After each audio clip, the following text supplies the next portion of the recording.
Buenos días, bienvenidos a esta webinar que hemos organizado desde Asocimi y con la colaboración de GESVAL y de DEA Lawyers. Hoy traemos a la mesa, o mejor dicho, a la Cámara, traemos a la Cámara un tema que entiendo que es muy interesante y por eso tenemos tanto aforo en este webinar, ¿no? Que es, y me gustaría hacerlo en presente y en futuro, es el cómo los propietarios estamos negociando esta nueva situación en los contratos que tenemos con nuestros inquilinos, ¿no? El cómo hemos negociado hasta ahora, cómo lo vamos a hacer o cómo lo estamos haciendo en este momento y cómo vemos nosotros el futuro de este tipo de contratos, ¿no? Bueno, voy a empezar. Lo primero de todo, dar las gracias a GESVAL, ¿vale? Luego Luis Martín Guirao nos hará una presentación de la mesa, pero esta webinar no hubiese sido posible sin la colaboración de GESVAL, que por cierto es colaborador de la asociación, y sin la colaboración de DEA Lawyers, que además de su impecable trayectoria como bufete de abogados, pues es la secretaría técnica, ostenta la secretaría técnica de Asocimi. Como no puede ser de otra manera, me vais a dejar un minutillo para que hable de mi libro, ¿no? Tengo que contar un poco, para los que no me conocéis, mi nombre es Javier Basagoiti, soy presidente de Asocimi. Asocimi es la única asociación que aglutina a las Asocimis españolas, ¿vale? Nacimos el 13 de diciembre del 2018, con lo cual llevamos para 2 años. Y la idea, y es muy importante entender esto, no pretendemos ser un lobby, lo que pretendemos es pues ser una voz de las Socimis, ¿no? Las Socimis creo que desde el año 2012 están en un crecimiento imparable. Creo que está, funcionando bien pues aglutinamos un total de 34 Socimis de las 78 que están hoy cotizando en lo que antes era el MAP, que ahora es BME Growth, ¿no? En total, las Socimis, entre las de mercado continuo y las Socimis de BM Growth, estamos ahora mismo capitalizando por encima de los 20.000 millones de euros, ¿no? Con lo cual, es muy importante resaltar esto, porque al final, aunque haya gente que no le guste, somos un actor del mercado inmobiliario, ¿no? Y un actor donde, gracias a Dios, después de toda la labor que estamos haciendo, didáctica sobre todo, de que se nos entienda, ya van apareciendo voces que reconocen la importancia de las Socimis, lo bien que están funcionando las Socimis, que es un vehículo para el ahorro colectivo. O sea, no son nada parecido a fondos buitres, ni aunque se empeñen en decirlo, y que a lo mejor las Socimis en el futuro, o ya lo están siendo, pueden ser una solución a este mercado del alquiler tan convulso que tenemos, ¿no? Nosotros durante toda esta crisis de la pandemia, desde el 15 de marzo, hemos estado en contacto continuo con el legislador, nos hemos hecho oír, muchas veces sin éxito, pero por lo menos lo hemos hecho. E incluso os mando un mensaje de tranquilidad también, porque lo hemos hecho también con el Banco Central Europeo, ¿no? Es decir, hace 2 o 3 meses yo tuve una reunión con 2 personas del Banco Central Europeo que se desplazaron a Madrid preocupados por qué estaban haciendo las Socimis en España y cuál era el marco legislativo o las actuaciones del Gobierno en torno a las Socimis, ¿no? Ahí vamos a seguir, vamos a estar defendiendo no solamente a las Socimis, porque al final las Socimis somos sociedades de capital, somos empresas, ¿no? Entonces, cualquier defensa que hagamos de las Socimis lo vamos a hacer también de las empresas en general, ¿no? Quiero sacar, antes de que me lo preguntéis, que seguro que me lo preguntáis, hay ¿cuál es nuestra opinión sobre los avances de los presupuestos que ha lanzado Moncloa? Donde en el borrador, pues se habla de una nueva normativa que intenta gravar a las Socimis con el 15% de impuestos de sociedades en el beneficio no distribuido, que ellos estiman que es un 20%, ¿no? Entonces, aquí, mi opinión la opinión de la asociación es que hay que tener paciencia, hay que tener tranquilidad. Vamos a ver en qué acaba esto, porque no es la primera vez que aparece en un borrador de presupuestos, ¿no? Y luego, cuando llega a Europa, pues no vuela, ¿no?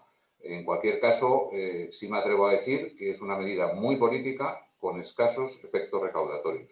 Si entráis en la web de Moncloa y veis el desglose de la estimación de ingresos, por este concepto que viene el primero de todos. En el año 2021 el concepto de ingresos es 0 y en el 2022 son 25 millones de euros, ¿no? Que sobre 4.200 pues no tiene mucho sentido hacer tanto ruido para esto, ¿no? Bueno, hay voces ya como el Banco de España, que habréis visto en la prensa estos últimos días, que empiezan bueno, pues a poner en valor a las SOCIMIs, ¿no? Porque nosotros al final somos sociedades de inversión inmobiliaria, lo cual no hay que avergonzarse ni es nada malo, ¿no? Estamos muy orgullosos de serlo así y de poder ser un vehículo para el ahorro colectivo. O sea, muchas de nuestras SOCIMIs estamos hablando de que tenemos inversores de 10.000 euros, ¿no? Entonces eso en ningún país se considera un fondo buitre ni nada parecido, ¿no? Y luego también ha habido un cambio, ¿no? En estos años desde el 2012 y ahora cada vez hay más SOCIMIs enfocadas al sector residencial, ¿no? O sea, el famoso Build to Rent, BTR, que todos oímos hablar, pues al final las SOCIMIs están incidiendo mucho en esa línea de negocio, ¿no? Y eso al final lo que va a hacer es esponjar el mercado de alquiler, ¿no? Y meter más oferta en el mercado. Y al final esto es tan sencillo, es un tema de oferta y demanda, ¿no? Es decir, al final, bueno, la demanda se cubre con oferta, no con regulación del mercado, ¿vale? Entonces, al final, bueno, yo creo que nuestra labor se está viendo reconocida poco a poco, hay que seguir remando y entre todos lo haremos, ¿no? Y por último, centrándome en los temas de hoy, bueno, pues bueno, hay que decir que desde el día 15 de marzo que se declaró el estado de alarma, la mayor parte de las SOCIMIs y la mayor parte de las compañías en general nos lanzamos a negociar con nuestros inquilinos, ¿no? Incluso antes de que saliese ningún decreto ley ni ninguna medida del gobierno. ¿Por qué? Porque al final, vamos a ver, esto es un tema puntual, está durando ya, vale, bastante, estamos casi un año con este tema, pero al final nuestro objetivo tiene que ser, con estas negociaciones, devolver el equilibrio a los contratos de alquiler que tenemos firmados, ¿no? Es decir, no tiene mucho sentido que en contratos a largo plazo de 15, 20 años, por un año de una situación crítica, supercrítica, echemos por tierra el contrato entero, ¿no? Con lo cual, al final, los empresarios y gestores de SOCIMIs estamos muy preocupados en apoyar y ayudar a nuestros inquilinos. Nuestro fin no es que sufra el inquilino, nuestro fin es que se pueda llevar a término los contratos que tenemos firmados y para eso hoy, bueno, estamos ayudando en la mayor parte de los casos, estamos ayudando a nuestros inquilinos. Ese es un tema que quiero recalcar mucho antes de que el gobierno empezase a mover ficha, ¿no? En algunos casos se ha visto que incluso las negociaciones que habíamos cerrado antes eran mejores que el decreto ley que ha salido, ¿no? Con lo cual, pero esto no quita que, bueno, que esto se hizo en la primera ola, ahora viene la segunda ola y estamos negociando otra vez. Y luego, en el horizonte 2021-2022, que luego hablaremos cuando Luis bueno, abra el debate, veremos que la casuística está cambiando y todos tenemos que cambiar, propietarios e inquilinos. Bueno, yo sin más paso la palabra a Luis Martín Guirado. Doy las gracias otra vez a los organizadores y a todo el público que se ha conectado. Yo creo que es un tema tan interesante que sin dilación doy la palabra a Luis para que pueda introducir la sesión. Muchas gracias a todos. Javier, buenos días. Muchísimas gracias, Javier. Buenos días a todos. Muchísimas gracias a SOCIMI por la organización de este webinar y muchísimas gracias a DEA Lawyers como co-sponsors de este webinar. Pues es verdad, Javier, es verdad. En la situación actual de cómo afrontar las negociaciones con los inquilinos está en el corazón del debate. Voy a hacer una brevísima descripción del entorno del por qué esto en este momento es tan importante y dar enseguida paso al debate. La primera parte es verdad que el COVID-19 ha representado inicialmente una situación puntual, pero también es verdad que hemos aprendido todos que se están produciendo cambios sociales importantes que están afectando a los hábitos de consumo, que están afectando a los hábitos de ocio, que están afectando a los hábitos de trabajo y que esto, como primera reflexión, tiene un impacto terrible, un impacto fuerte en la forma de operar en los próximos años. Estos cambios están en un entorno financiero extremadamente sensible a todo tipo de negocio, a todo tipo de noticias. Es verdad que siempre el mundo inversor, lo que no le gusta es la incertidumbre. El mundo inversor lo que quiere son unos horizontes definidos, estables, de actuación para sus planes de negocio, para sus planes estratégicos. Y el COVID-19 y posiblemente la nueva situación que he descrito al principio está necesariamente obligando a replantearse los planes de negocio, Javier, en el largo plazo.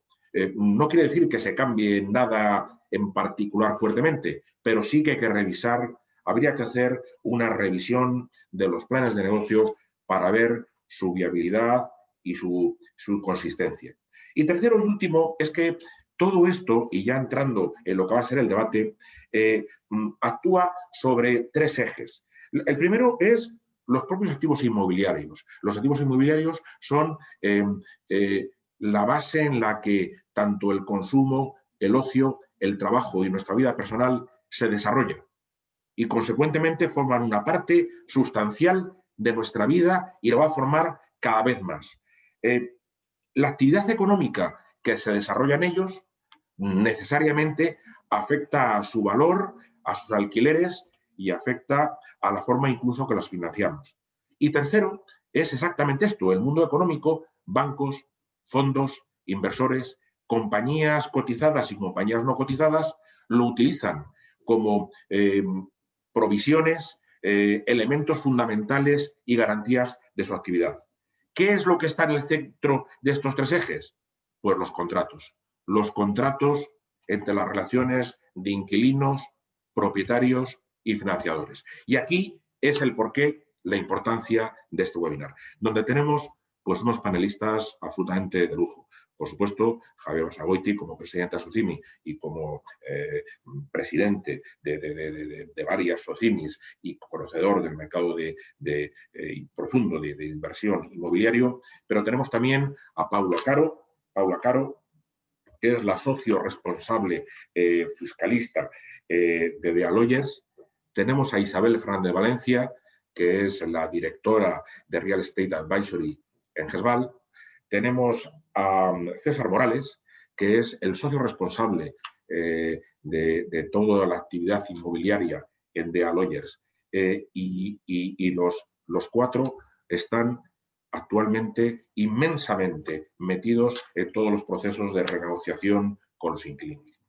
Bueno, pues daros la bienvenida, daros las gracias a los cuatro y sin más, pues me gustaría empezar abriendo las preguntas del debate en las que, bueno, lo que pretendemos son unas preguntas dirigidas a cada uno de vosotros, tocando los temas que consideramos clave en el tema de la renegociación de los contratos.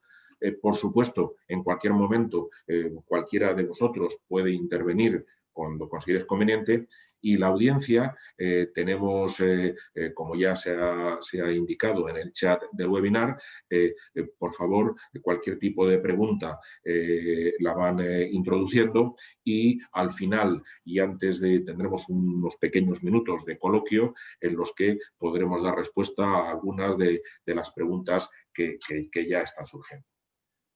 Sin más, César, si te parece, podríamos empezar contigo.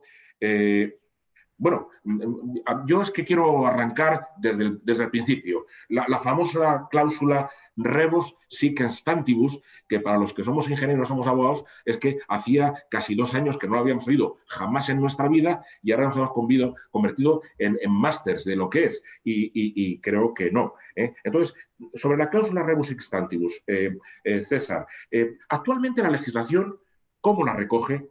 ¿Cuándo está vigente? Si está vigente siempre o no, y qué hacemos en el caso de que no haya un pacto amistoso, cómo se puede invocar esta cláusula. César.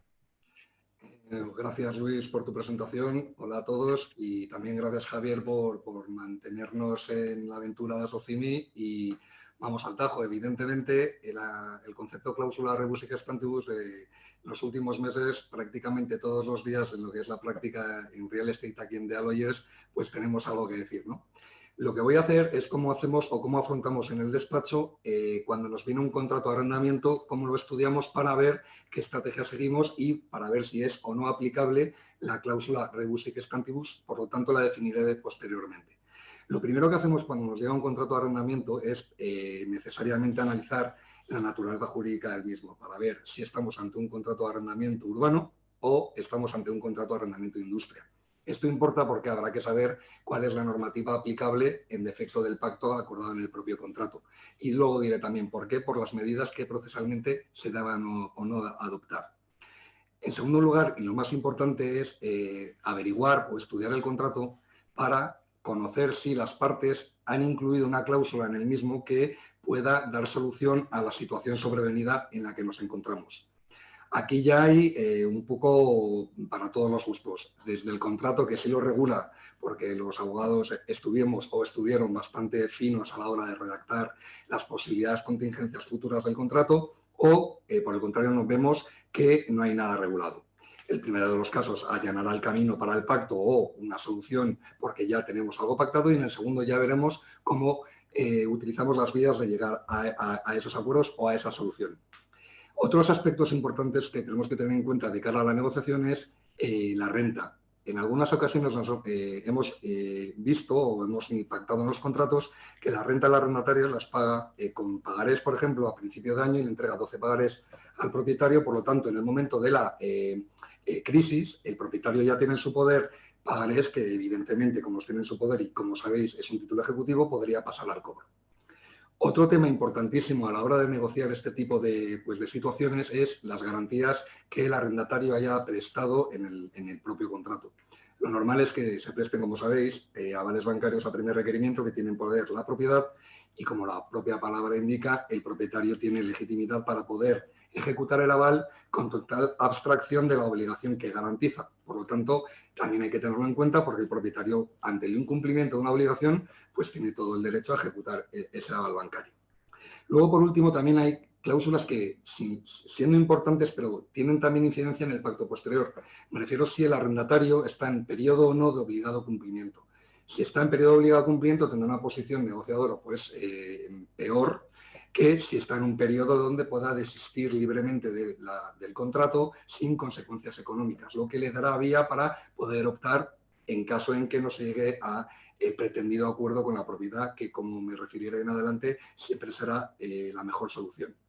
Y luego, por último, y es la última cláusula que se mira, pero es la primera en caso de conflicto, es si nos hemos sometido o no a un arbitraje, o si la controversia o los posibles conflictos derivados del contrato se dirimen en tribunales ordinarios. Esto es importante de cara y luego cuando hablemos de la solicitud de medidas cautelares en su caso, por si tenemos que pedirlas en sede arbitral o en sede judicial, aunque la opción de pedir medida cautelar siempre la tendremos abierta a través del auxilio judicial. Pero bueno, sí es importante que conozcamos qué órgano va a ser el encargado de resolver nuestro conflicto en el caso que lleguemos al mismo.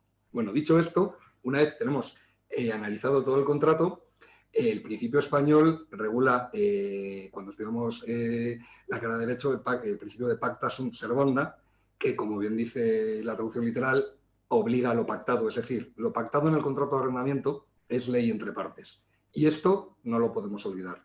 Por tanto, todo lo que hayamos pactado en un contrato, la parte que cumple puede exigir al incumplidor su ejecución o su cumplimiento. Dicho esto, también es cierto que, ya respondiendo a tu pregunta, Luis, hay situaciones que se modera este principio de pacta sunt servanda, como puede ser la famosa cláusula rebus sic stantibus.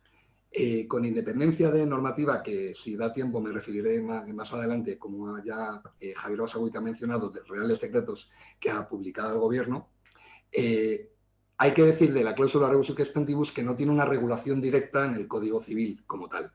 Su regulación es a través de las sentencias del Tribunal Supremo. Es decir, que es el Tribunal Supremo el que establece los criterios para saber si se ha de aplicar o no la cláusula rebus, que, entre otras cosas, lo único que busca es el equilibrio contractual ante una situación sobrevenida, excepcional, que haga excesivamente onerosa en las obligaciones de una de las partes del contrato. Ante esta situación es cuando la cláusula rebus nace para moderar o equilibrar este contrato. Pero una cosa también importante que tenéis que tener claro es que es de aplicación totalmente restrictiva. Esto quiere decir que no se aplica con bastante frecuencia, pero que evidentemente con toda la crisis sanitaria que estamos viendo, que podemos encuadrarla dentro de una situación sobrevenida y excepcional que es totalmente susceptible de causar desproporción en cuanto a la onerosidad del contrato, pues evidentemente estaríamos ya hablando de la cláusula como posible moderador del pacta sunt servanda, que, como os he dicho, es el principio general que aplica a los contratos. Me voy a referir a la cláusula rebus hasta el COVID y a partir del COVID. Hasta el COVID, la aplicación fue muy restrictiva. Si vimos algún hito en alguna sentencia importante, por ejemplo, una en sector hotelero del año 2014, que sí dio la razón a un arrendatario que reivindicó la moderación o el equilibrio contractual, modelando la renta en un 30% y demás, pero recientemente, en 2019, creo que fue por finales del 2019, salió una sentencia también del Tribunal Supremo conocida que denegó la aplicación de la cláusula rebus a una relación arrendaticia, por los motivos que básicamente era que no acreditó bien cuál era la fórmula para equilibrar la relación. Dicho esto, una vez hemos tenido la crisis sanitaria, también estamos viendo, no en forma de sentencia, sino en forma de resolución de la solicitud de medidas cautelares a través de auto, cómo los tribunales sí están apreciando con carácter provisional, aceptando en algunos casos dichas medidas cautelares, están aceptando el concepto aplicable a la crisis del COVID. Vemos en medios de comunicación de vez en cuando que si se publican sentencias o no, autos como digo, de tribunales de primera instancia que sí están o hablan de la adopción de dichas medidas en base a la cláusula rebus, pero también es cierto que también se deniegan. Es decir, que también se publican alguna denegación de autos, de medidas cautelares, pero con esto os quiero decir que también sigue existiendo el carácter restrictivo en la aplicación de la medida y que ahora mismo, ante la ausencia de tiempo que ha transcurrido desde la crisis sanitaria, sí vamos viendo cómo van pensando los jueces, pero no a través de sentencias, sino a través de la resolución de esas medidas cautelares provisionales que se piden por parte de los arrendatarios para conseguir que si en un futuro ese procedimiento principal de la que la medida cautelar es accesoria, tuvieran éxito para garantizar que el cumplimiento de la sentencia así sería. Y bueno, y tenemos muchos ejemplos de autos que aceptan estas medidas cautelares y como que vamos un poco mal de tiempo, si te parece, Luis, ya he hecho el enfoque en la definición y te cedo el testigo para que puedas seguir preguntando a los ponentes. Bueno, César, muchísimas gracias. Como siempre, has conseguido que realmente me entere de cómo funciona la cláusula y qué hay que hacer. Muchísimas gracias. Bueno, también es verdad que has conseguido definir que el panorama no es sencillo, que el panorama no es nada sencillo. A mí me gustaría, Javier, si a ti te parece bien, continuar contigo para que nos has introducido un poquito al principio que muchas de las OCIMs, por no decir todo el conjunto, os habíais adelantado a los procesos de renegociación, anticipando en la primera ola pues cierta negociación con los inquilinos, como bien has dicho, intentando preservar la buena relación. Nos gustaría que nos indiques un poquito más qué tipo de negociaciones, qué tipo de disposiciones los inquilinos te encontraste en esa primera ola y qué nos puedes contar de los resultados obtenidos. Si fue unos pactos amables, si hubo que judicializarlos. ¿Cómo es la situación actual después de esa primera ola? Javier. Bueno, Luis, muchas gracias por la pregunta. Yo creo que es muy interesante, ¿no?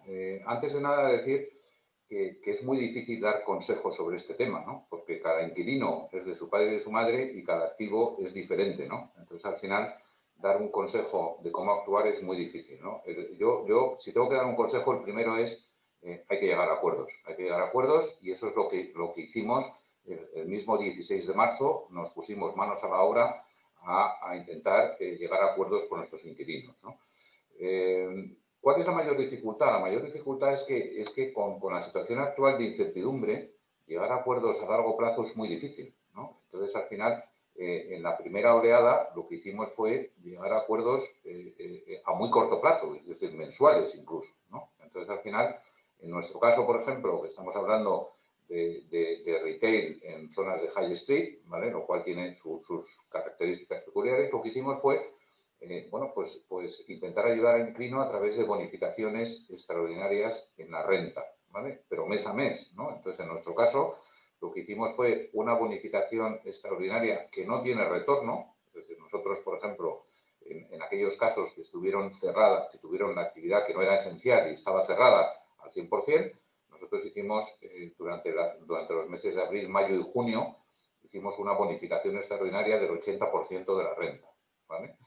Entonces, eso, o sea, al principio casi todos los propietarios recibimos una notificación de nuestros inquilinos que suspendían las rentas, ¿no? Entonces, al final, ahí lo que se produce es un desequilibrio del contrato, ¿no? Entonces, nosotros reaccionamos, les hacemos esta oferta que en la mayor parte de los casos, en nuestro caso, por ejemplo, no se ha judicializado ningún caso, hemos llegado a acuerdo en todos, pero entonces el contrato se nos desequilibra en el sentido contrario, ¿no? Porque al final nosotros tenemos nuestras obligaciones de pago, de deuda y un montón de cosas que pagar, porque aquí, por supuesto, la ayuda del legislador ha llegado tarde y mal, ¿no? Entonces, al final, somos conscientes que tenemos que hacerlo entre todos. Entonces, ¿nosotros qué pedimos en nuestro caso? En nuestro caso lo que dijimos es, oye, ya que no me lo vas a devolver porque te voy a ayudar, lo que nosotros pedíamos era ampliar el obligado cumplimiento de los contratos. Con lo cual, esos 3 meses que bonificábamos con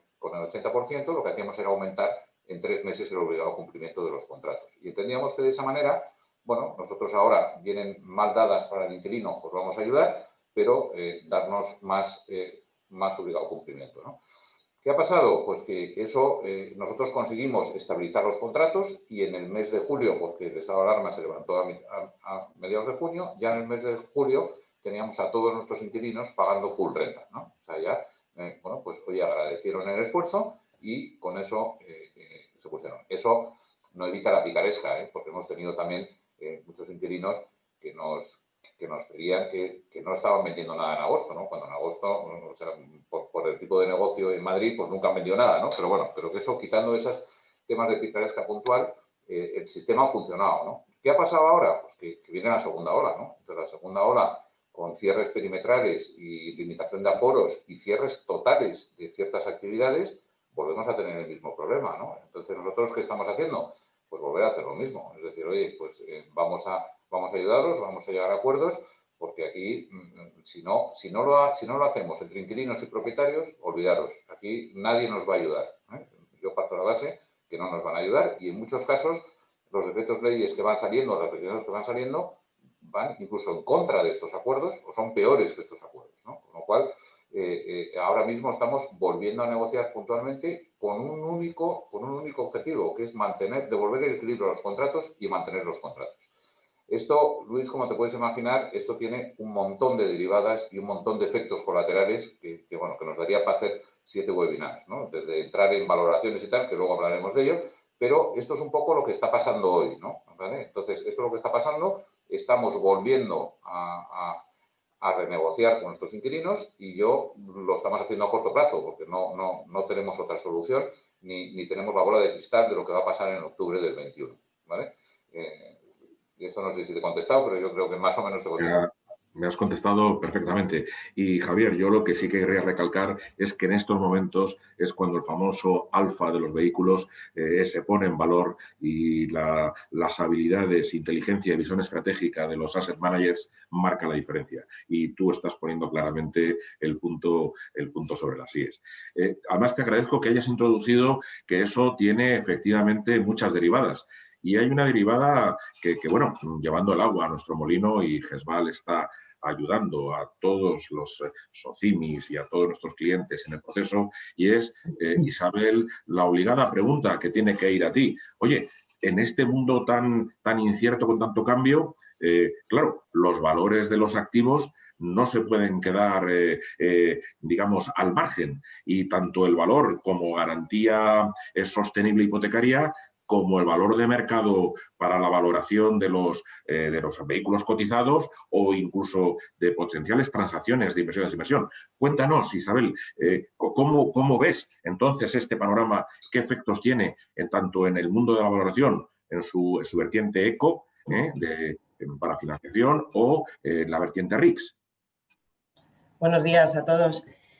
Bueno, Luis, como tú dices y como bien habéis dicho tanto Javier como tú al principio de este debate, el COVID ha supuesto sobre todo una de las patas en las que ha afectado es en los planes de negocio de cada empresa, porque socimis, patrimonialistas, todo tipo de empresas inmobiliarias han visto que esos contratos que por la aparición del COVID pues o se han anulado o se han tenido que renegociar, han tenido un impacto directo en el valor de sus inmuebles.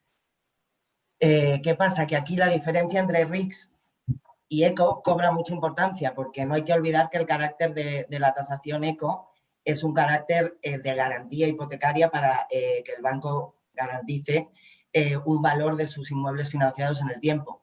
Es un valor que tiene que ser estable. Muchas veces esa estabilidad y ese encorsetamiento, por decirlo de alguna manera, en el cálculo del valor, no permite que la ECO refleje de una manera ágil y rápida lo que está pasando en el mercado.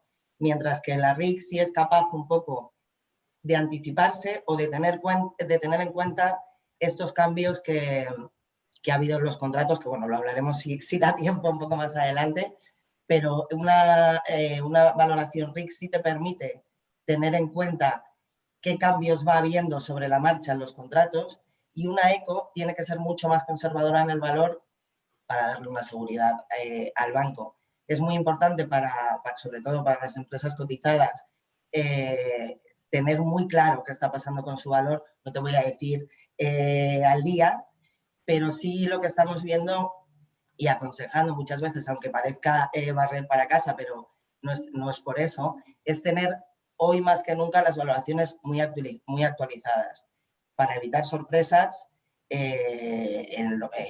sorpresas que se reflejen en los balances y que saber anticiparnos, o que las empresas tengan una herramienta para anticiparse para un impacto importante en los valores. Porque como decía Javier al principio, los primeros meses dábamos por hecho que iba a ser una cosa muy puntual. Bueno, dábamos por hecho, queríamos, yo creo, dar por hecho que iba a ser algo mucho más puntual, y estamos viendo que puede ser, no sabemos, como dice Javier, qué pasará en octubre de 2021, pero estamos viendo que va más para largo, y este va más para largo está obligando a revisar planes de negocio sobre la marcha y va a impactar bastante los valores de cara a diciembre y a junio. Muchas gracias, Isabel. Me imagino que en este tema de valoración de largo plazo de los activos, como tú siempre has defendido, una relación cercana, entendiendo las estrategias de negociación de alquileres por parte del asset manager o del propietario, forma una parte clave en lo que es la valoración final del activo, porque ante la incertidumbre, el que tú lo conozcas será importante, ¿no?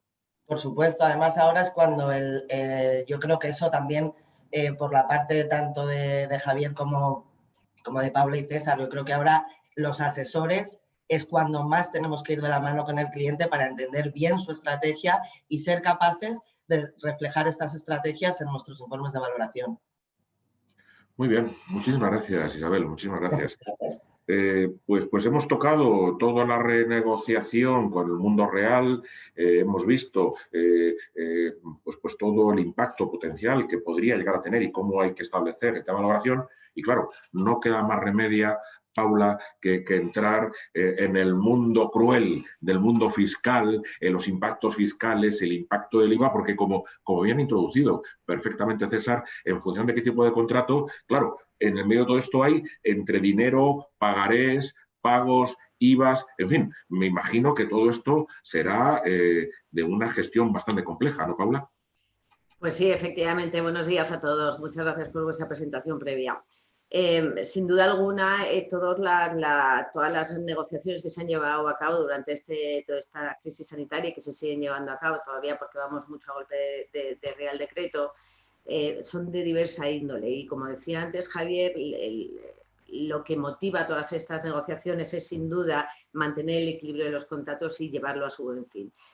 Por ello, dependiendo de la situación en lo que nos encontremos, pueden ser con moratorias, condonaciones parciales totales, consiguiendo una ampliación de los plazos de obligado cumplimiento, y todo esto necesita un estudio uno por uno para verificar qué impactos pueden tener en el IVA. Pero en grandes rasgos los podemos dividir en dos grupos: cuando he tenido un acuerdo entre el arrendador y el arrendatario o cuando no lo he tenido. En este último caso, en el que no hemos llegado a un acuerdo, efectivamente las facturas que es muy probable que se nos hayan quedado impagadas, lo único que podremos hacer a efectos de IVA es solicitar una modificación de la base imponible por falta de pago, que cumpliendo todos los requisitos, que son 6 o 2 meses de antigüedad en el pago, haciendo rectificativas, solicitando al arrendatario que efectivamente proceda al pago de manera notarial o judicial. En el caso de que hayamos llegado a un acuerdo, tenemos que definir si efectivamente el acuerdo es pre o post al devengo del IVA, que recordemos que el IVA se devenga con la exigibilidad. Con lo cual, si yo tengo un acuerdo post, bueno, fundamental en nuestra opinión, que con César es lo que solemos hacer cuando trabajamos en los clientes conjuntamente, es llegar a un acuerdo previo de suspensión de contrato. ¿Por qué? ¿Por qué es tan importante esto? Porque las negociaciones no son fáciles, llevan su tiempo. Y efectivamente, si conseguimos firmar una suspensión de contrato, no se devenga el IVA porque no hay ningún importe exigible durante esa suspensión. Si nosotros hemos conseguido un acuerdo previo al devengo del IVA, es decir, hemos conseguido, por ejemplo, una condonación parcial o total antes de que se produzca el devengo del IVA, y lo que vamos a tener es que ese descuento, esta bonificación no va a tener efecto, no forma parte de la base imponible del IVA, es decir, que no giraré IVA respecto a ese importe. Si por contra el acuerdo ha sido posterior, es decir, ya se me devengaron mis IVAs, ya facturé con el IVA correspondiente a la renta, al 100% de la renta, lo que tenemos que hacer es hacer una rectificativa, una modificación de la base imponible del IVA y emitir la rectificativa considerando el descuento de la bonificación a la que hemos llegado a acuerdo con el arrendatario. Si lo que hemos acordado son moratorias, lo que tendremos que tener en cuenta, de nuevo siguiendo con el criterio de exigibilidad, es que efectivamente el IVA se devengará en aquellos plazos en los que hemos acordado arrendador-arrendatario. Todo este criterio ha sido analizado por la Dirección General de Tributos, afortunadamente, pero sí que es importante hacer hincapié en una calificación que ha hecho la Dirección General de Tributos en relación al IVA y a las condonaciones totales, con la que en mi opinión no estoy de acuerdo. Lo que ha considerado la Dirección General de Tributos es cuando se produce una condonación total, que no han sido pocos casos, ¿verdad, César?, en las que las hemos tenido, es el acuerdo llegado entre ambas partes, se entiende que hay un autoconsumo de servicios a efectos de IVA. Y además, no solo un autoconsumo a efectos de IVA de servicios, sino que este autoconsumo no está relacionado con la actividad empresarial, cosa que a mí me parece desproporcionada, porque como bien decían los anteriores panelistas, todos estos acuerdos que se llegan son para procurar el buen fin de los contratos y para dar viabilidad al negocio del arrendatario. Con lo cual, en una situación, considerando que es un autoconsumo de IVA con fines no empresariales, el importe del descuento de la condonación llevaría IVA. Lo salva la Dirección General de Tributos aplicando una norma comunitaria y diciendo que en el caso de que no haya distorsión de mercado, como es en acuerdos arrendador-arrendatario, no se produce distorsión y por lo tanto iría sin IVA. Pero esta distinción que hace, o esta calificación como autoconsumo para fines no vinculados, no empresariales, no es nada baladí, porque pudiera tener efectos bastante perniciosos en el impuesto de sociedades, como luego probablemente veremos. Hola, muchísimas gracias. Yo no sé por qué siempre que toco temas fiscales o tema de IVA, se me eriza el pelo. Y es que efectivamente es muy proceloso el actuando de forma rápida intentando hacer las cosas bien, pues lo puedes hacer mal. Bueno, pues muchísimas gracias por esta explicación y a mí me gustaría dar paso a la segunda ronda de preguntas. La verdad es que, César, querría empezar contigo en otra cosa que se me erizan también los pelos, y es cuando la administración intenta ayudar. Oh, por Dios, no nos ayuden, déjenos solos, que estamos mejor. Entonces, hemos visto que efectivamente el decreto ley de la Comunidad de Madrid, el último de la Generalitat, intentando intervenir e intermediar, interferir más que intervenir, interferir en el mercado. ¿Qué tipo de incidencias de estas intervenciones estáis observando de la administración pública y cuáles son los impactos que como abogado estás viendo en los contratos? Y lo que es última pregunta dentro de este nido de preguntas, el terror de que el gobierno anuncie que para el año que viene va a seguir legislando. ¿Nos puedes dar algo de luz en esto? Me alegra que me hagas esta pregunta, Luis. Ya, gracias. Vamos a ver. Si quieres te comento lo que opino de opino de lo que se ha estado legislando hasta ahora. Creo que hay 5 puntos que hay que tener en cuenta. En primer lugar, los primeros reales decretos que dictó el Gobierno para intentar equilibrar lo que era el desequilibrio, por así decirlo, en contrato de arrendamiento de vivienda a personas con vulnerabilidad, así como en contrato para uso distinto de vivienda a determinados arrendatarios cualificados, siempre que el arrendador fuera un gran tenedor. Bueno, en mi opinión, me quedé yo, o sea, el sentimiento que yo tengo frente a estos redes es frialdad, porque creo que no, en mi opinión, no solucionaron en la realidad que necesitábamos que fuera objeto de solución. En este caso, lo que opino es que después de estos 2 reales decretos, tuvimos uno que aplicaba moratorias para acreedores hipotecarios, o sea, para deudores hipotecarios que tuvieran dedicados al sector turístico, que tenía incidencia o se podía también aplicar a los propios arrendatarios, pero tuvo una incidencia menor. En cambio, acabamos de tener en octubre pues un decreto del gobierno catalán en el que, pues, si me sentí frialdad en los reales decretos del gobierno, en el de Cataluña pues no fue la misma reacción, ¿no? Entiendo que lo que ha hecho ahora mismo el gobierno catalán va más allá, mucho más allá de lo que en un inicio hizo el gobierno con los reales decretos, porque ya pues empieza a establecer soluciones asociadas a consecuencias o efectos, como pueden ser, si no puedo destinar o tengo clausurada la actividad porque no la tengo suspendida, pues pago la mitad de la renta. Y si tengo parte de la superficie o no puedo destinar todo el bien inmueble a la actividad, pues entonces reduzco proporcionalmente la deuda. ¿Qué es lo que más me gusta del decreto catalán? Me gusta que lo primero que intenta es que las partes lleguen a un acuerdo. Da un plazo, un mes, para que el arrendatario que inste estas medidas pueda sentarse con el propietario, y esto, en mi opinión, siempre es bueno. Ahora bien, estamos todavía en ese mes, no sé qué resultado pueda tener o va a tener este Real Decreto, pero como bien decía Javier en su intervención, cuando un propietario y un arrendatario se quieren entender, no necesita ningún Real Decreto para ello. En todo caso, si puede ayudar para aquellas negociaciones frustradas porque hay obligación de sentarse, pues bienvenido sea. Ahora bien, la medida me dejó un poco menos frío que la primera. Eso en cuanto a la primera pregunta. Y luego, no hay que olvidar que todas las comunidades autónomas están estableciendo restricciones que, pese a que no regula nada en relación al equilibrio contractual, sí incide directamente, como decía Javier, en la necesidad de plantear nuevos pactos que equilibren el contrato, ya no a medio, sino siendo un poco más ambiciosos, a un plazo superior, que es lo deseable para viabilizar el cumplimiento futuro del contrato, que es de lo que entendemos se trata.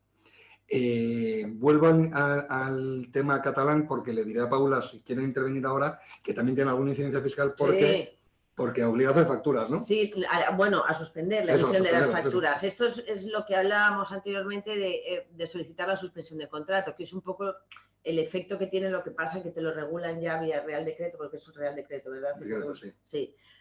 Aquí lo que te produce es de facto, digamos, una especie de suspensión de ese contrato, porque no puedes ni siquiera emitir facturas. Con lo cual aquí no se exigirá el IVA porque está en suspendido y no se devenga por falta de exigibilidad. Pero esto es importante tenerlo en cuenta, efectivamente. Muy bien. Y dicho esto, Luis, no sé si quieres que aclare algo más o te parece que es suficiente. Me parece que lo has hecho muy bien y me vas a permitir que copie la palabra frialdad. Qué forma tan elegante de definirlo. Y además está bien para la segunda pregunta. Esto de la frialdad, ¿verdad, Javier? Nos ha dejado un poco fríos. En la segunda pregunta viene, a mí me da la sensación que la verdad es que los asset managers, los fund managers, se están convirtiendo o hay una irremediable camino trazado de convertirse casi en semi-partners de negocio. Porque claro, con tanta variabilidad y tanto analizar qué pasa o no pasa, ¿nos puedes explicar cómo ves el futuro de los futuros contratos y el rol del asset manager siendo casi partner del negocio, si es así, y cómo ves que serán los contratos en el futuro? Javier.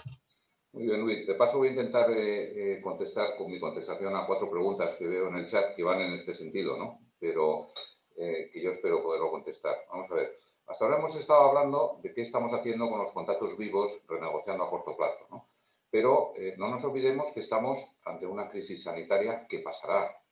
No sabemos si va a tardar 3 meses, 6 o 8 meses o 2 años, pero estamos hablando de contratos que en muchos casos tienen duración de 20 años y además el mundo no se para del todo. O sea, nosotros ya estamos negociando contratos post-COVID, ¿vale? Entonces, por ahí van los tiros, ¿no? Por la pregunta que me haces. ¿Qué dificultades nos encontramos? Pues en nuestro caso, por ejemplo, que tenemos retailers que trabajan a nivel mundial, son globales a nivel mundial y europeo, el primer escollo que nos hemos encontrado es que cuando estamos negociando las cláusulas de los contratos, la estructura jurídica de los contratos, bueno, pues se intenta esa cláusula que teníamos antes en todos los contratos muy general, y César y Paula lo van a entender esto, de fuerza mayor. Ahora nuestros inquilinos quieren regular absolutamente cualquier riesgo que pase en el futuro, ¿no? Y para ser más explícito y lo entendáis todos, se nos ha dado el caso de qué pasa si el mosquito de Andalucía sube a Madrid y me cierran y entonces no puedo vender, ¿no? Entonces, claro, eso, esto lo llevo al tono del humor, pero es complicado de negociar esas cláusulas jurídicas, ¿no? Entonces, en nuestro caso, como no pasábamos de ahí, bueno, pues hay un tema que lo autorregula y tiene pros y contras, que es, sin ningún lugar a duda, las rentas variables entran en juego a partir de ahora, ¿vale? Y entonces, al final, cuando tenemos que pactar con un inquilino para poner en rentabilidad un activo, yo, desde luego, prefiero llegar a un acuerdo con ellos e incluso ir al 100% de rentas variables, y fijar lo que estoy diciendo, que tener el activo vacío, ¿no? Entonces, al final, yo en un contrato a 20 años y tengo activos muy grandes donde tengo que empezar a meter inquilinos ahora, ¿qué prefiero? ¿Tenerlo vacío, ¿vale? O asegurarme que ese inquilino va a estar los 20 años, porque tampoco me vale en una negociación ganarle 3-0 y que a los 4 meses no me esté pagando, ¿no? Eso no me vale para nada, ¿no? Entonces, al final, yo creo que la renta variable va a entrar en juego, está entrando en juego, ¿vale? Y de paso contesto a una de las preguntas que hay. Hay miles de maneras de negociar una renta variable, o sea, hay una parte en fijo, otra en variable, 100% variable que se consolide en un tiempo razonable en renta fija, ¿vale? Incluso, que contesto a una de las preguntas, se puede pactar según la estacionalidad del negocio. Es decir, no es lo mismo la renta de agosto que la renta de noviembre pre-campaña de Navidad. Efectivamente, todo vale, ¿no? Entonces aquí vale todo, ¿no? Entonces la imaginación de inquilino y propietario y del asset manager, pues al final es lo que va a hacer viable, hacer un win-win y hacerlo, ¿no? Pero esto, lógicamente, el tema de las rentas variables no es fácil de pactar, porque el primer otro escollo que nos hemos encontrado es, oye, ahora con el mundo como está y con las ventas online, ¿cómo reflejas las ventas online en la renta variable de un activo concreto, ¿no? Entonces, al final ahí también estamos con imaginación intentando, es que estamos inventando la rueda en este caso, ¿vale? Porque o sea, ¿cómo lo mides? Con el picking que se hace en la tienda, con las devoluciones, un porcentaje de la comarca, de la región o de la provincia, entonces no es fácil de hacer, ¿no? Entonces, al final, bueno, pues nosotros los contratos que ya hemos firmado alguno, lo que estamos haciendo es ir a un porcentaje, a una tasa de esfuerzo de unas ventas de uno de estos inquilinos, que, repito, hay inquilinos que es fácil, porque están auditados y tal, comprobar qué ventas tienen, pero hay otros que no. O sea, el que tiene un bar, pues es muy difícil ver qué ventas está vendiendo, ¿no? Pero al final sí estamos llegando a estos acuerdos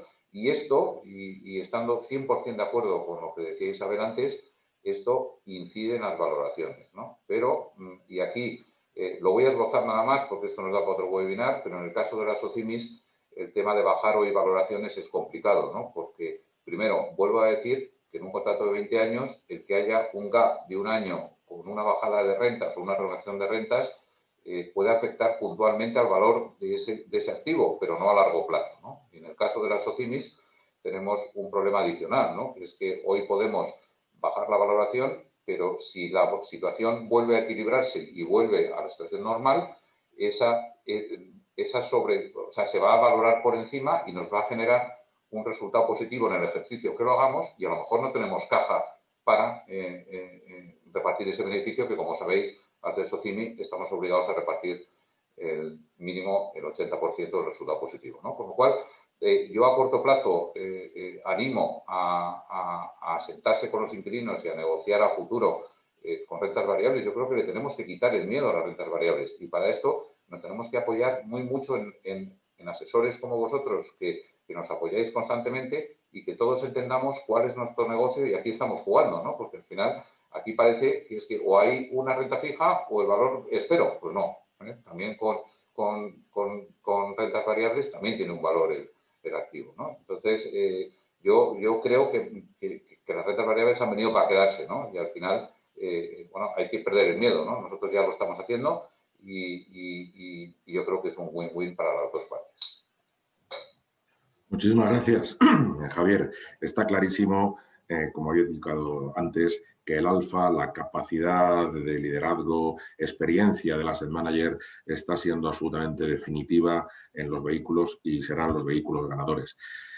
Isabel, voy a pasar a ti con dos preguntas.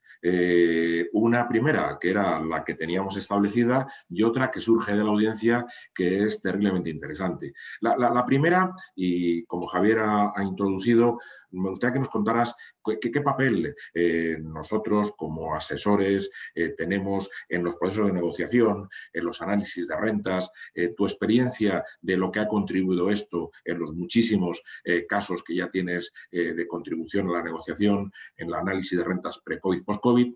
Y la segunda pregunta, y te la dejo segunda para que la vayas pensando, nos preguntan desde la audiencia que nos digas cómo está afectando en general a los valores de los activos todo esto, si nos puede dar alguna directriz. Isabel.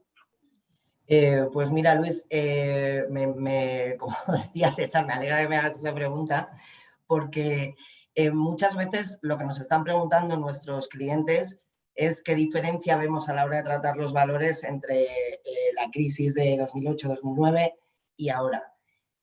A mí ahora me parece muy importante remarcar que hay, no sé decirte, casi un mercado distinto por cada activo. Porque como dice Javier, cada situación en un hotel vacacional, que al principio nos echábamos las manos a la cabeza, en los que el contrato no se ha renegociado, efectivamente el impacto en el valor de un año, porque efectivamente 2020 lo hemos perdido, no nosotros, los propietarios o los gestores de los hoteles, el impacto de un año en un contrato de 20 no supone una bajada de valor brutal. El problema viene cuando no son contratos tan a largo plazo. Ahí sí estamos viendo más impactos de valor. Y otra vez, que eso sí se repite igual que pasó en la crisis anterior, sí vemos mucha diferencia ahora entre activos prime y secundarios. No tanto en retail, fíjate, hay zonas prime en locales a pie de calle que sí están sufriendo, pero sí se nota mucho en oficinas, por ejemplo, la diferencia entre, porque muchas empresas, la frase tan manida del el teletrabajo ha venido para quedarse, es un hecho, y hay muchas oficinas muchas empresas que están renegociando contratos no solo a nivel de renta, sino a nivel de metros, porque han visto que el teletrabajo les funciona muy bien y no están viendo la necesidad de volver a los mismos metros que tenían antes. En cuanto a nuestro papel como asesores, que me decías al principio, creo que aquí el carácter de independiente cobra más importancia que nunca, porque la idea de la cláusula rebus sic stantibus es, creo, si no que me corrijan, no, creo que César lo ha dicho también, es encontrar un equilibrio en el contrato. Al principio los ánimos estaban muy, muy crispados, pero al final se ha visto que es necesario, tanto para el inquilino como para el propietario llegar a un acuerdo, porque efectivamente un local vacío no le conduce a nada a ninguno de los dos. Entonces aquí nuestro papel es fundamental. ¿Por qué? Porque tenemos un poco una visión, insisto, independiente de lo que ha pasado con las rentas antes, lo que ha pasado en los 3 meses de pandemia y cómo se ha ido recuperando el mercado en los activos en los que se ha recuperado. En algunos no se ha recuperado todavía, por supuesto, pero se ha estabilizado. En algunos yo creo que sí que ha tocado fondo, y el papel de la renta variable, estoy 100% de acuerdo con Javier, en que está cobrando una importancia brutal. Tenemos casos en los que al final no ha habido que ir a juicio y se ha llegado a un acuerdo en los que se ha alargado el periodo de obligado cumplimiento con una renta variable y se ha hablado de volverse a sentar a renegociar dentro de un año. Yo creo que también esas renegociaciones que se han pactado un año es muy importante a la hora de reflejarlo en el valor, porque si yo en una valoración solo voy a tener en cuenta ese primer impacto y luego doy por hecho que en marzo de 2021, octubre de 2021 se va a recuperar, porque sí pienso que esto se va a recuperar, no va a sufrir tanto el valor. No me atrevo a hablar de porcentajes. He visto una pregunta de qué porcentajes han bajado. Hemos visto de todo, Luis, hemos visto, tú lo sabes, descuentos del 30% en suelos en determinados activos, hace 3 meses descuentos del 20% en activos alternativos y de repente recuperar en junio. Hablar de una bajada genérica para activos me parece un poco arriesgado. Isabel, muchísimas gracias. Quizá llamando a mi sustancia gallega, diría, pues depende. Pues depende. Esto del porcentaje depende. Bueno, y malo será. Hay muchos submercados ahora como para hablar de un bloque solo. Bueno, muchísimas gracias, Isabel. A mí me gustaría, Paula, dos temas. Uno, de la audiencia sale una pregunta y de un estimado amigo más relacionado con la renta variable. Y es, bueno, esto de la renta variable está muy bien, pero ¿podría existir un riesgo o un cierto riesgo de cierto tipo de entender un contrato de renta variable como un contrato de relación industrial que pudiera llevar al propietario a asumir riesgos, no sé, entre otros de laborales, y sabemos de lo que estamos hablando, por tanto renta variable? Es una pregunta de la audiencia. Y la segunda es, ¿qué impacto tiene todo esto en el impuesto de sociedades? Es decir, todos estos cambios, ¿qué crees que puede tener? Contéstalo por orden que tú consideres bien, Paula. Gracias. Vamos a ver, yo creo que el tema de si puede llegar a mutar la calificación del contrato, la consideración de incluir una renta variable, la va a responder mucho mejor César, que es más jurídico que yo fiscal. Pero en mi opinión no, ¿vale? Pero seguro que César te lo contesta con más fundamento. Y respecto al impuesto de sociedades, lo que hablábamos, todas estas regularizaciones, la suspensión en pago, de los pagos, las moratorias, las condonaciones, sí que tiene efecto en el impuesto de sociedades. Lo que pasa es que aquí la DGT no nos ha acompañado con ninguna consulta, cosa que echamos bastante de menos y sería bastante de agradecer. Muy rápidamente, porque tenemos poco tiempo, aquí hay 2 elementos que tenemos que mirar. La consideración de ese descuento, que es un menos ingreso, o sea, de ese gasto como no deducible, por considerarse que es una liberalidad, y el efecto de imputación temporal.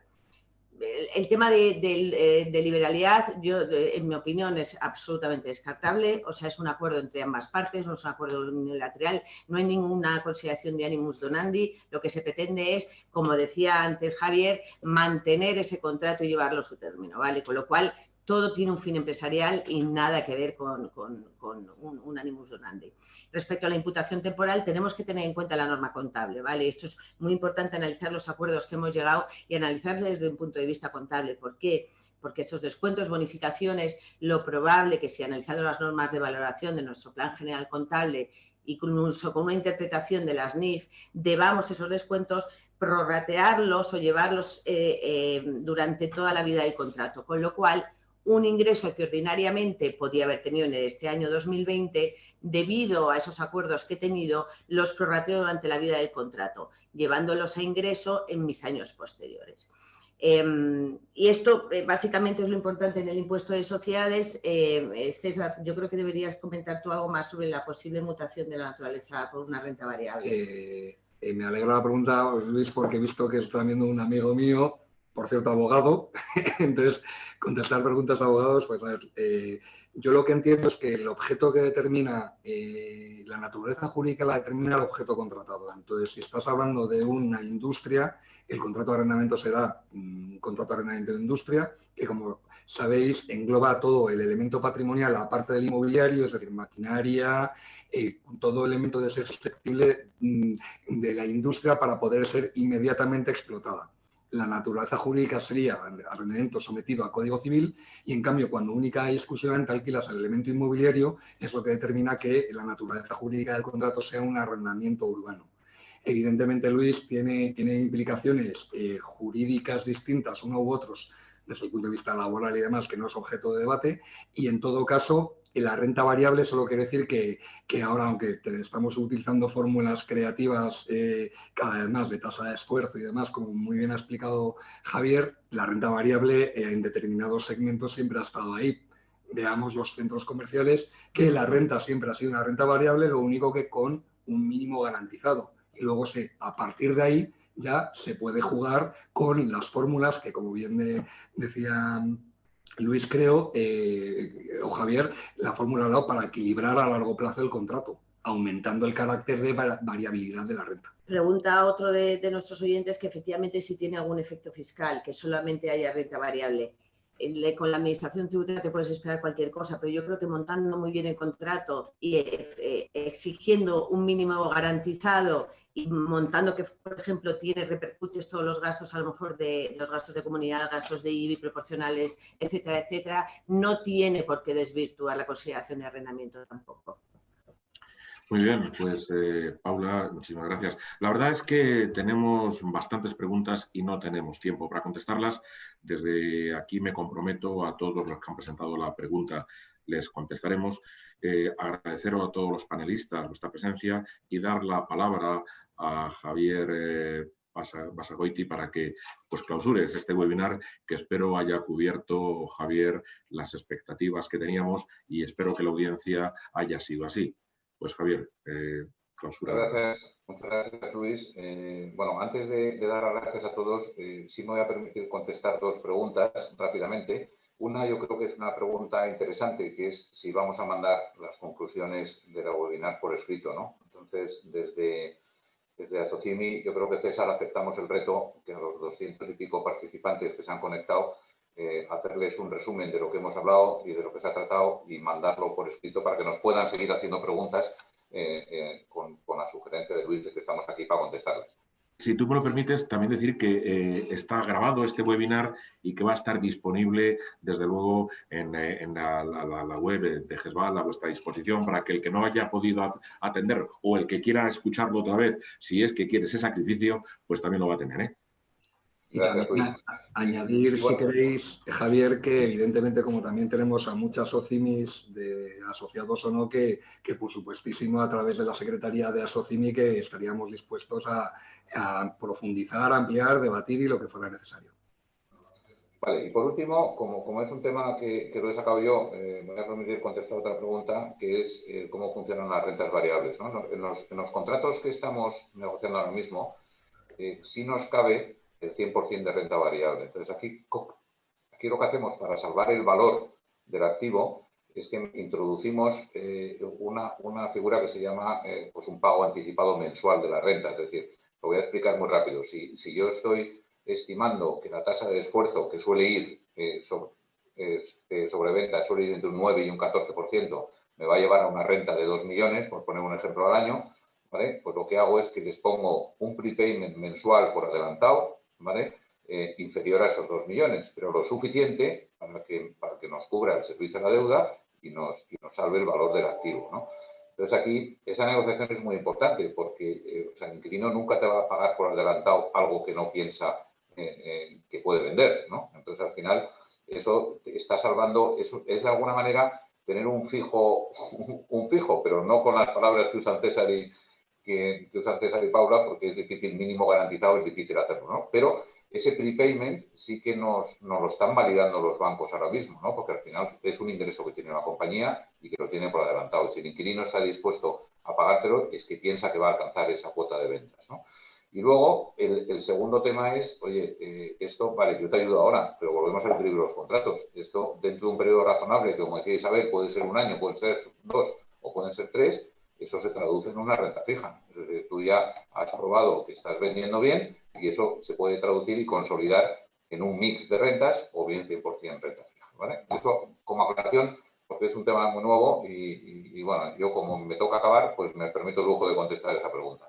Bueno, una vez más, que ya nos quedamos sin tiempo, muchísimas gracias a César, a Paula, a Isabel y a Luis por este panel que yo considero que ha sido súper interesante y que sin ninguna duda, desde Asofimi os digo que vamos a estar haciendo paneles de este tipo durante este año, lo que queda del 2020 y el 2021, por supuesto. Entonces, gracias a todos. Muchas gracias. A vosotros. Muchas gracias. Muchas gracias. Y yo creo que nada más. Gracias a todos los asistentes y hasta la próxima. Muchas gracias. Hasta la próxima. Gracias.